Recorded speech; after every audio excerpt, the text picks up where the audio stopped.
नमस्कार, आप देख रहे हैं हल्ला बोल टीवी। मैं हूं दीपक शर्मा और मुकेश सहनी के लिए बुरी खबर है। बुरी खबर इसलिए है क्योंकि तेजस्वी यादव ने उन्हें कहीं का नहीं छोड़ा है। तेजस्वी यादव ने सन ऑफ मल्लाह मुकेश सहनी को कह दिया है कि 18 सीटें आपको मिलेंगी, उनमें से 10 सीटों पर हमारे प्रत्याशी होंगे, मतलब सिंबल आपका होगा, प्रत्याशी हमारे होंगे। 8 सीटों पर आपको स्वतंत्रता होगी कि आप अपने मुताबिक प्रत्याशी तय करें। अब मुकेश सहनी यह शर्त सुनकर उन्हें समझ में नहीं आ रहा है कि क्या करें और किस ओर जाएं, क्योंकि एनडीए में सीटों का बंटवारा होते ही, सीट शेयरिंग का ऐलान होते ही तेजस्वी यादव ने मुकेश सहनी को तेवर दिखा दिया है। कहाँ दोनों एक ही हेलीकॉप्टर में, चार्टर्ड प्लेन में बैठकर मछली खाते हुए फोटो खिंचवाते थे, और कहाँ अब दोस्त दोस्त ना रहा के गाने सुनने पड़ रहे हैं मुकेश सहनी को, क्योंकि मुकेश सहनी को तेजस्वी यादव से ऐसी दो टूक शर्त की उम्मीद नहीं थी। राजद ने साफ कर दिया है कि अगर 18 सीटें लेकर रहना है, उसमें से भी 10, जो 18 सीटें मुकेश सहनी की पार्टी विकासशील इंसान पार्टी को मिलेगी वीआईपी को, उसमें से 8 सीटों पर वीआईपी के उम्मीदवार होंगे और 10 सीटों पर सिंबल वीआईपी का होगा और उम्मीदवार राष्ट्रीय जनता दल का होगा।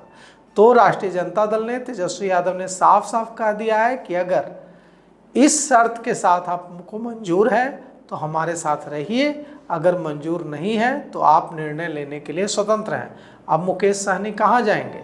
जब एनडीए से ऑफर आ रहा था, जब दिलीप जायसवाल लगातार बुला रहे थे, तब तो मुकेश सहनी गए नहीं।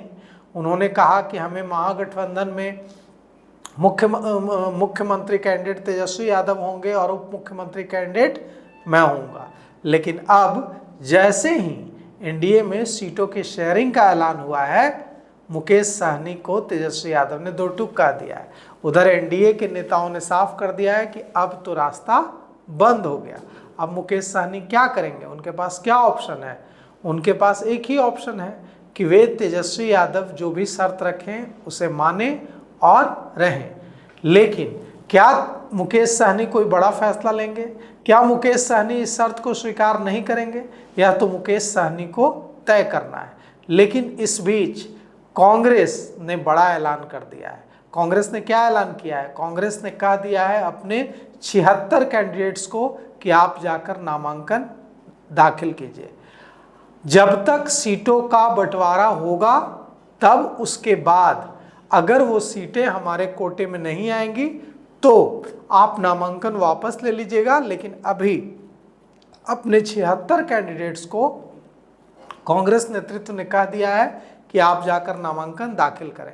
अब सोचिए कि कितनी बड़ी प्रेशर टैक्टिक्स चली है कांग्रेस ने, कि सीटों की शेयरिंग का पेच फंसा हुआ है, मीटिंग चल रही है, और दूसरी तरफ ऐलान कर दिया है सीधे सीधे कांग्रेस ने कि हमारे 76 कैंडिडेट्स नॉमिनेशन करेंगे।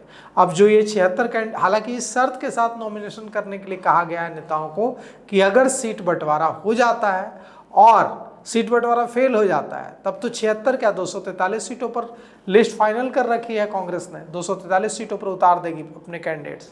लेकिन अगर सीट बंटवारा सफल हो जाता है और वो सीटें, उस 76 में से बड़ी संख्या में सीटें नहीं मिल पाती हैं, मान लीजिए कि 76 में से 20 ऐसी सीटें हैं या 15 ऐसी सीटें हैं जिन पर जो नहीं आई है कांग्रेस के कोटे में, तो वो उन सीटों पर उम्मीदवार जो अपना नामांकन दाखिल करेंगे कांग्रेस कैंडिडेट के तौर पर, वो अपना नाम वापस ले सकते हैं। अब यह सब चल रहा है। उधर तेजस्वी यादव, लालू प्रसाद यादव की पेशी है आज आईआरसीटीसी मामले में, लैंड फॉर जॉब स्कैम मामले में दिल्ली में।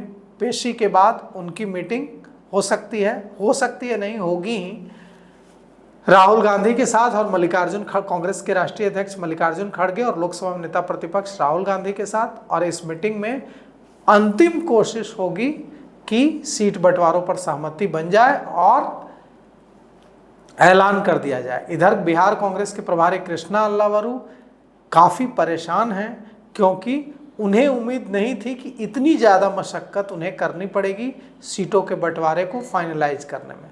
अब देखिए, आज शाम तक, जैसे कल शाम तक एनडीए में सारी चीज़ें तय हो गई थी, वैसे ही आज शाम तक महागठबंधन में सारी चीज़ें तय होने की उम्मीद है।